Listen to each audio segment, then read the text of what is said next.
What is good, YouTube? I'm coming to you with that Washington Wizards, what to expect. A lot of people said I was sleeping on this team, but I always been a Washington fan. But I'm just being honest.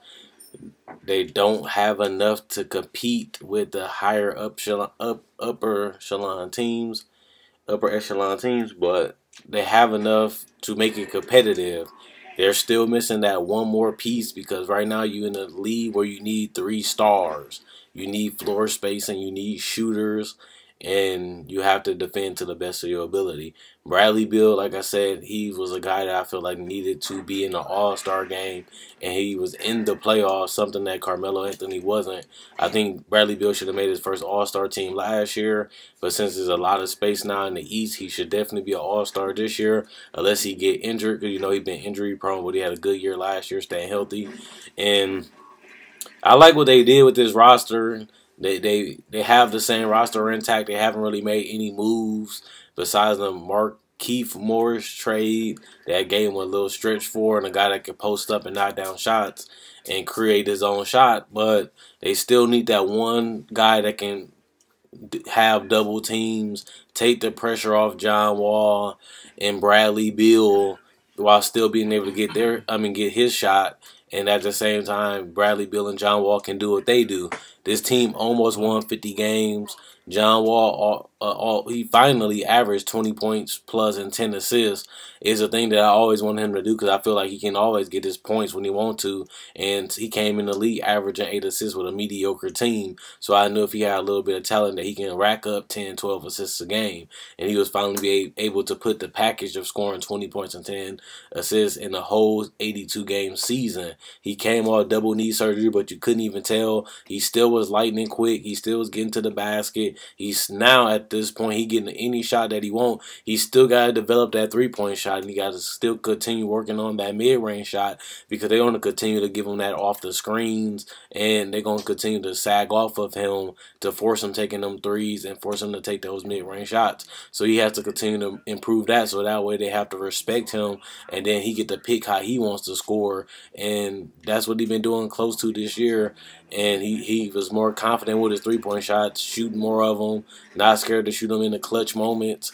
And once he knocked down that three-point shot in that mid-range even better than he already has improved, then it's going to be virtually unguardable for him. And he's already having a feast on teams already. His defense has been solid. He feels like he's the best two-way defensive player in the league. I still think two-way point guard in the league. I still think it's Chris Paul because he's the better offensive player and he's still probably the best defensive point guard in the league still. But John Wall is not that far off. But we'll see what happens, and Chris Paul is way more efficient too from the field and from three, so he got a little bit to catch up, but Chris Paul is on the decline because he's getting older, but Chris Paul is still one of the top 7 players in the league. Bradley Beal, like I said, he's a guy that he knocked down clutch shots. He always been clutch. He's never been scared of the big moment. He improved his ball handling, his ability to get to the paint, his ability to finish, and his playmaking ability has gotten not great, but it has gotten better, and he's becoming one of the more complete players in the league, one of the top 5, top 6 shooting guards, depending if you like him or McCollum. He has made strides, and he has gotten better, and he's perfect with John Wall because he is a shooter, but he has opened up his game and became an all-around player at this point. We just need to continue to hone those skills, and he'll be one of the better players, top 15, top 20 players in no time, and he's already in that top 30, 40 right now, and he only can go up from now. Marcin Gortat is a guy that can hit those floaters, hit the mid-range shot. He's a solid rim protector, not good, not great, but he's good enough. He's a decent rebounder, but that's the guy, him or Morris, they have to package them with Kelly Oubre and players like that because they need that one more piece in the paint or at the power forward position. That DeMarcus Cousins will be a great fit with this team because he's athletic, he can space out the floor, and he can post up and destroy teams that switches. But if they can't get him, they gotta, just like Portland, they found a way to get Nurkic. Marcin Gortat is declining. He's getting older. John Wall makes him look better than what he really is. But Yeah, that's a lot of pressure on John Wall and Bradley Beal to win with this team. Another thing is Otto Porter Jr. getting this $106 million deal. I think his ability to knock down a corner three and a spot up three, he shot ridiculous from three, damn near the whole season, and then his ability to get out in transition and finish. His defense has become respectable. He still needs to improve on that because he's basically a 3-and-D guy, but he can do more. I would like to see him post up more, knock down some fadeaway jumpers, get to the paint a little bit more, attack off the dribble when they close out to his 3-point shots. Since he's a great 3-point shooter, I like them to put the ball on the basket and dunk, get to the free throw line, or make the right pass. I want to see him in a little pick and rolls to give him another ball handler out there on the court besides John Wall and Bradley Beal. Let them make some plays. Let them get to the basket. Let them attack the mismatch. Let them knock down some jumpers off some screens. They need to get Otto Porter more touches because it's going to take the pressure off John Wall and Bradley Beal, and he has to be that guy. And I'm not really mad at Otto Porter because he has got better every year. He has improved every year, and he looks better, and he put up good numbers this year. Now he has to take that next step and being a semi-all-star or all-star level player because they're paying him like that money-wise, and they paying him that money because they think he can develop into a more better player, which he has been doing. So they need more out of Gortat. They need more out of Morris. They need more out of Otto Porter. They bench is still lacking. They have Oubre. They have Jan Mahimi, who came off injury, so he didn't really make that big of an impact, but he probably could. Jody Meeks is a good off-the-screen in spite of three-point shooter. That's John Wall made a player like Gary Temple very good because of his ability to attack and just kick out to open shooters. And I can see that happening with Jody Meeks a lot too.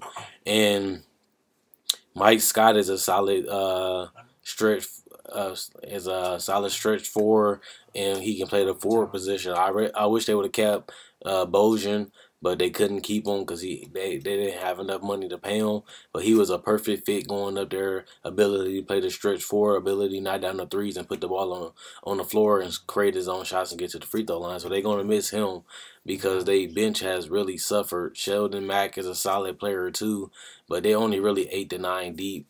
What they bench players are a little mediocre at best, and that's something they got to improve on when they find that next piece, is finding the veterans that's willing to take a pay cut to play on this roster. Once LeBron and Cleveland die down a little bit, they just gonna have to go against Toronto and Boston and any other team that comes on the rise, like the Bucks probably. And them are the teams they got to worry about. And John Wall hasn't made it to the Eastern Conference Finals, but he was able to get to the second round multiple times. He was a game away from getting to the Eastern Conference Final, and this team still is not fully done, and they still is missing that last piece. Maybe if they get that last piece and a couple of veterans, they can compete with Cleveland. They can beat Boston, which they showed that they probably could last year. But it's a new Boston team this year. And if they can get past these teams, I can see them making a run.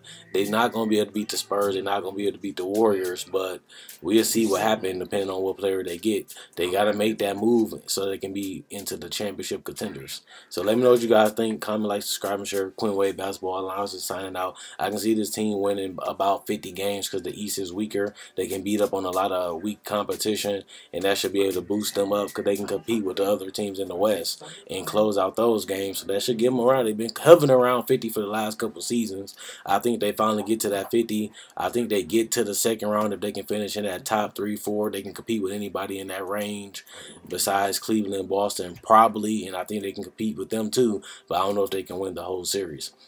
So let me know what you guys think about this Wizards team, and look at my website, NoxusPlayground.com. The link will be in the description and the comment section below. Also check out my website, my Facebook page at NoxusPlayground.com. The link will be in the description in the comment section. All you gotta do is click the link and send you to my Facebook page, and all I'm doing is asking you to like, to show support. Quinn Wade Basketball Noxus signing out, and let me know what you guys think in the comment section below.